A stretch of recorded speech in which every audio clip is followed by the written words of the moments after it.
Get in here! What's up, everybody? It's your favorite kind of tough guy character that turned to sort of a bumbling idiot. His favorite nerd. And today we are looking at the DX9's War in Pocket Dino Commander Rager, which is their legend scale Grimlock. He does come with some accessories. We're going to take a look at most in robot mode, but we're going to take a look at this one right here in Dino mode. Silver kind of brain box helmet for the Computron episode or whatever. It's not... There you go. It'll fit on there. You know, which is fine. Let's see. For the character himself, we have the head that's on a hinge. And it's a great range of motion that you actually get out of it. Nice blue eyes there. The teeth are painted silver. The jaw is another tight little tolerance. But it does open, and it opens fairly wide.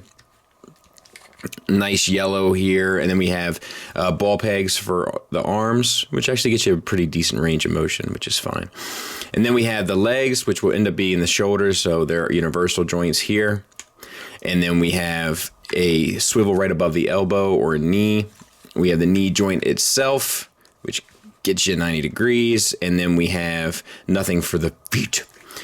And then you have a little bit of a tail wag, but it kind of breaks the sculpt. So I think all in all, it does everything that you need it to do. It's just not necessarily, you know, there's nothing surprising about the articulation here. There is like the feet. This is a problem with getting Grimlock right. Like, I feel like this should be down a bit further. Like, it should be a bit more in line, but it's definitely a small complaint. All the paint here on the back looks great, which we'll look at a little bit more when we get him into robot mode, because that'll be the front of the legs. So let's get this guy transformed. And I do feel like the instructions make this a little bit more challenging than it needs to be. But let's see what we can't do here. If you just separate this whole upper body initially and bring it up, and then bring the legs down, that will help kind of get things started. Let me find a little tool, because once again, tolerances are an issue. We can bring that up, split the chest. Once again, that can be fairly challenging if you don't have a tool. And then you got to push this head piece up, and you just saw that was a pain as well. And then there. All right. So we can split the legs as well. And much like all the other ones, like you just split, you open that up there, spin this around, tuck the tail in. You kind of got to get the end of the tail at an angle, but you can do that once it's inside the calf there. Spin around 180. Same for this side.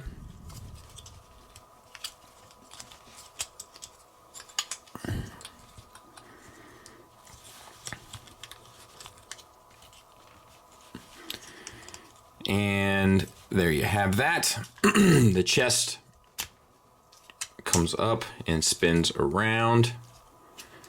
Arms come down. You can bring the fists out.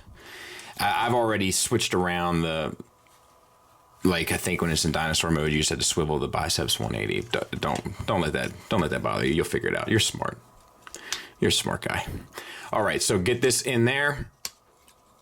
And then spin the head around, and there you have Grimlock. It's a very cool transformation, and it would be even cooler if, you know, there weren't the tolerance issues that there are. I'm having a lot of trouble speaking today. But let's take a look at the accessories real quick, and we'll just take a look at it while we're out.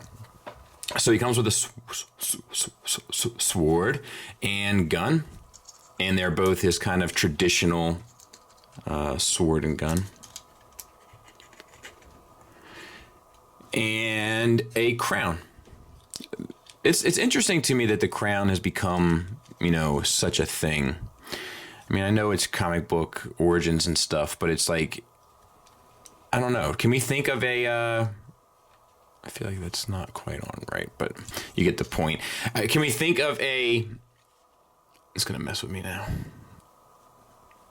Like a comic book accessory that has kind of had the longevity in the, you know, I don't know, significance into G1 that's more so than the Grimlock crown. I'm not sure if we can. All right, so Head is on a swivel, and you get the hinge so you can get up a little bit, but it's more important for Grimlock to look down at you than up. Universals for the shoulders, we've already looked at that. Elbow swivel, elbow hinge 90 degrees, nothing for the wrist.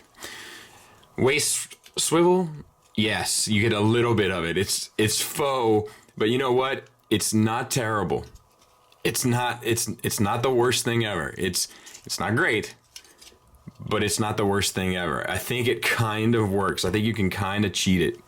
Like I said, it's not great, but I think under the circumstances, it works. And then we have T-joint and ball joints for hips. They get you all the way with the full Monty and the full Van Damme. Thigh swivel, knee hinge at 90 degrees, and ankle rocker.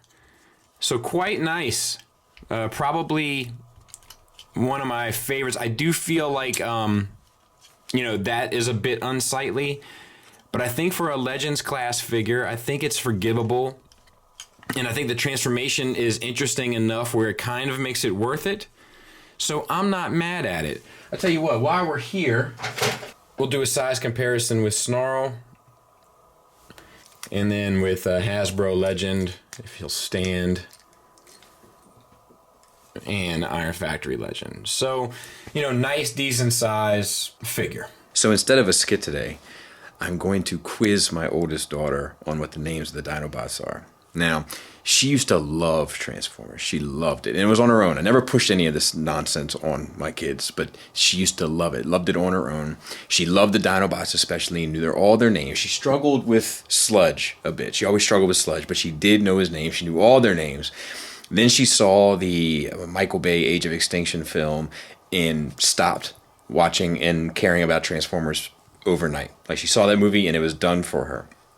But what she hates is she hates being quizzed on things she doesn't know. Now, I'm going to guess that out of all these Dinobots, she's only going to remember Swoop, Grimlock, and Slag. We'll see how she does, but she's going to be very embarrassed that she doesn't know them all. Trust me. Jaina? Yes? What's his name? Why Grimlock. It's Grimlock. Yes. Him? Snarl. Slag. Mm-hmm. Snarl. Uh-huh. I never knew his name. You did know it, but you did struggle with it more often than not.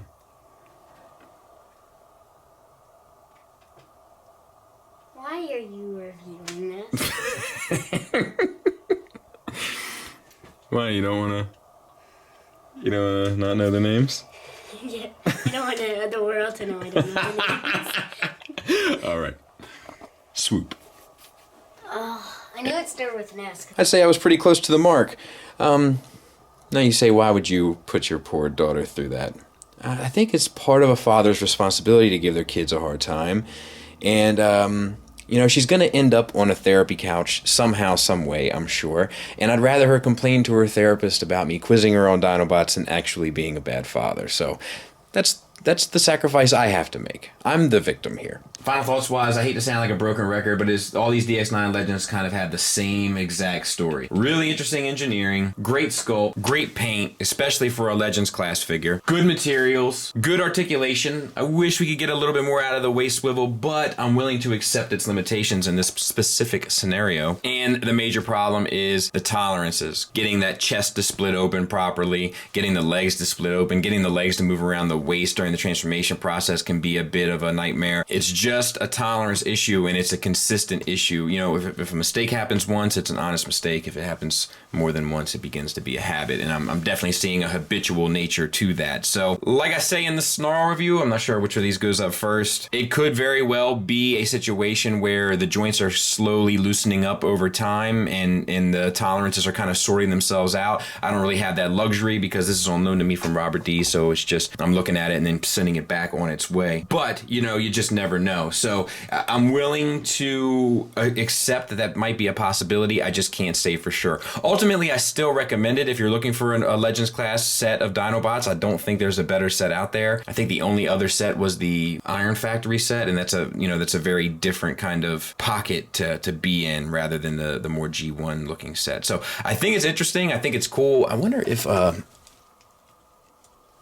I wonder. You know what else I'm going to look at? Ooh, see, that is a tolerance thing. Stuff popping off of mushroom caps. Tolerance. And that's an ongoing issue here.